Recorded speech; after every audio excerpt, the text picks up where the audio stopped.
I have a meeting. A what?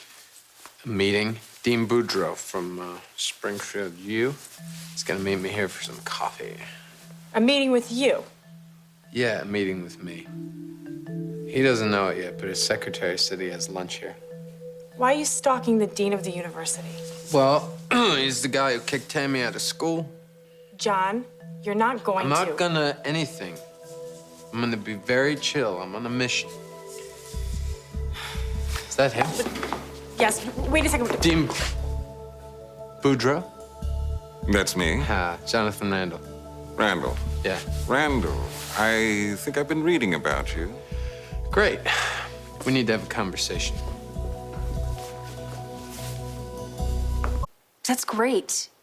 Sandy, that's really great. Yeah, took me long enough to realize, but finally realized what you and Jonathan have isn't going away. No.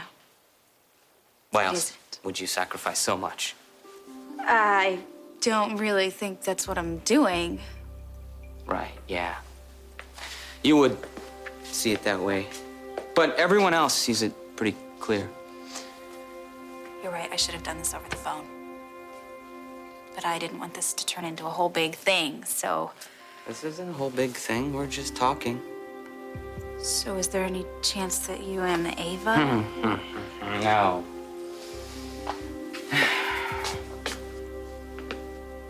For what it's worth, I may leave town. But this is your home now. No. Correction. You were my home. I stuck around here for you. What about Reva? I mean, she's like family to you. She's like a second mom. She's Jonathan's mom, not mine. Sandy, I don't want you leaving because of what happened with us. No, there's nothing left for me here. And honestly, seeing you and Jonathan together every time I turn around doesn't really scream home. Or maybe that's just me. I am sorry that I hurt you. Me too. And what makes it worse is I still believe we would have been very happy.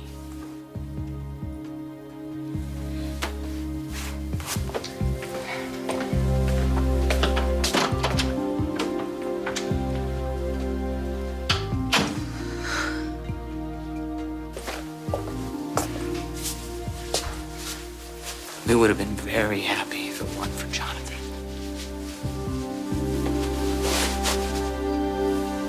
All right, Mr. Randall, what is this? You kicked Tammy Winslow out of your school. I'm afraid I don't have that much power. Miss Winslow's case came before the Board of Standards.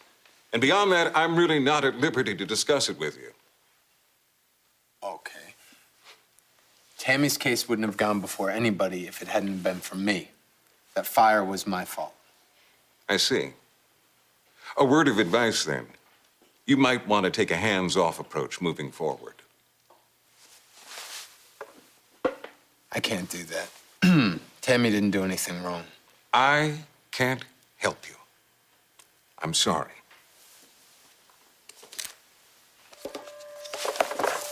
If you're sorry, fix it. Is this the part where you threaten me? Can I get you anything today, Dean Boudreaux? I don't know. Security? Jonathan means well, just that sometimes, he gets a little excited in the Yes, moment. my daughter told me as much. So then you talk to Mel. So you know Tammy's a good girl, and she's very intelligent. You know that she gets straight A's at your school, and she just wants to come back so she can do something with her life, and you want to stop her from doing that. I don't want to stop her from doing anything. If Miss Winslow wants to complete her studies, she will have to reapply for the fall. That's not good and enough. At that time, the board can reassess her situation. Why don't you just fix it now? You know what? Oh, okay. You know what? I'm gonna get you a cup of coffee. I'm gonna get your regular. Excuse us.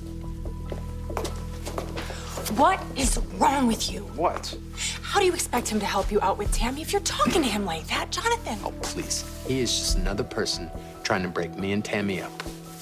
And I'm gonna show him and Cassie and everybody else what a big mistake that is. Hey.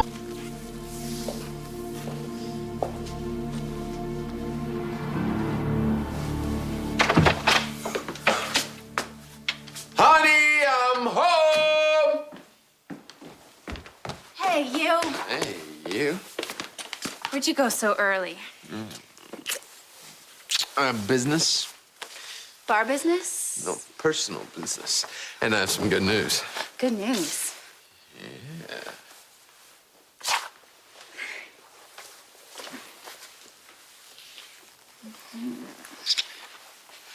Well, what is it?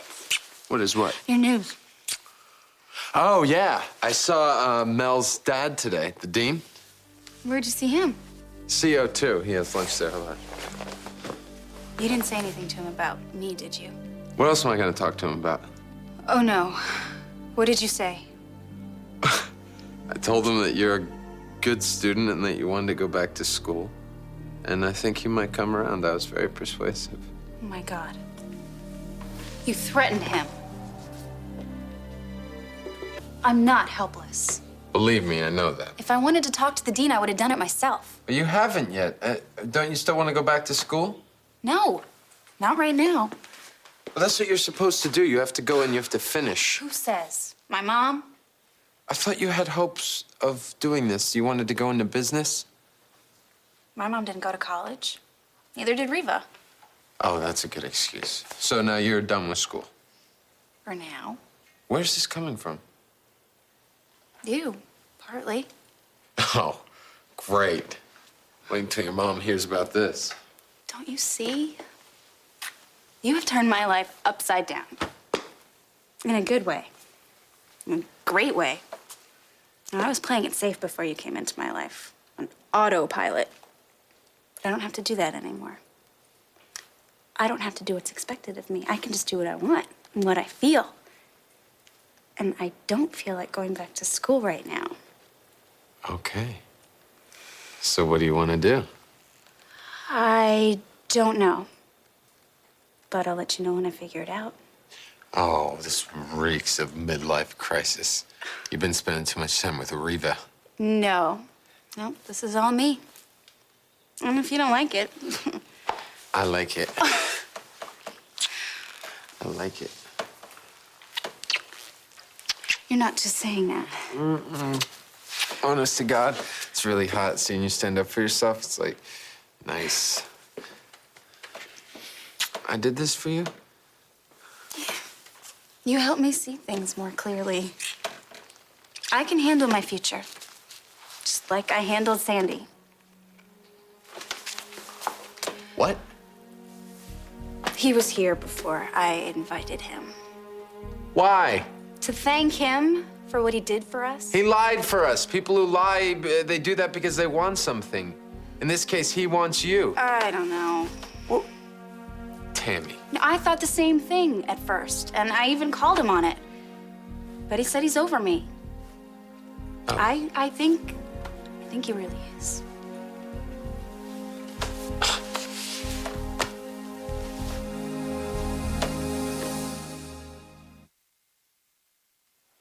You know, I can't believe that Sandy tells you he doesn't want to be with you and you're stupid enough to believe that crap.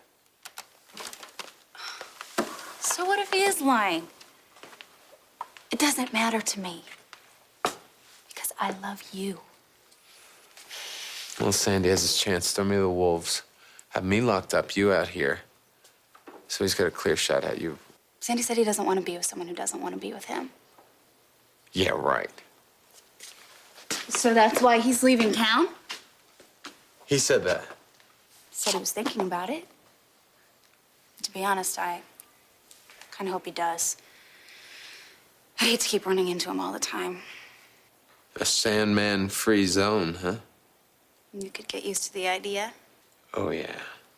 It'll be nice to have one less obstacle to fight. Mm-hmm.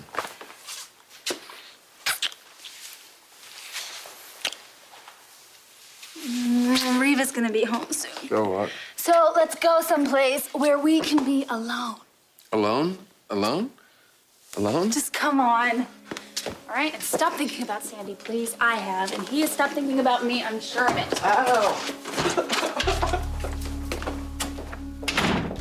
You argued quite nicely on Miss Winslow's behalf, Mr. Foster. She's lucky to have you as a friend. Oh, I'm the lucky one. She's an amazing girl.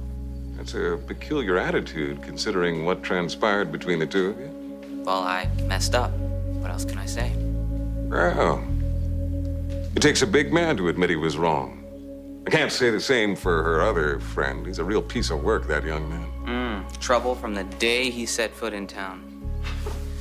Well, thank you very much for your time. Oh, you're welcome. Dean Boudreau, Yes. I heard there's an opening in your office. Been having trouble filling it. You know someone who might be interested? Me. Can I call you about it? Of course. It'd be good to have both you and Tammy back. Stop believing.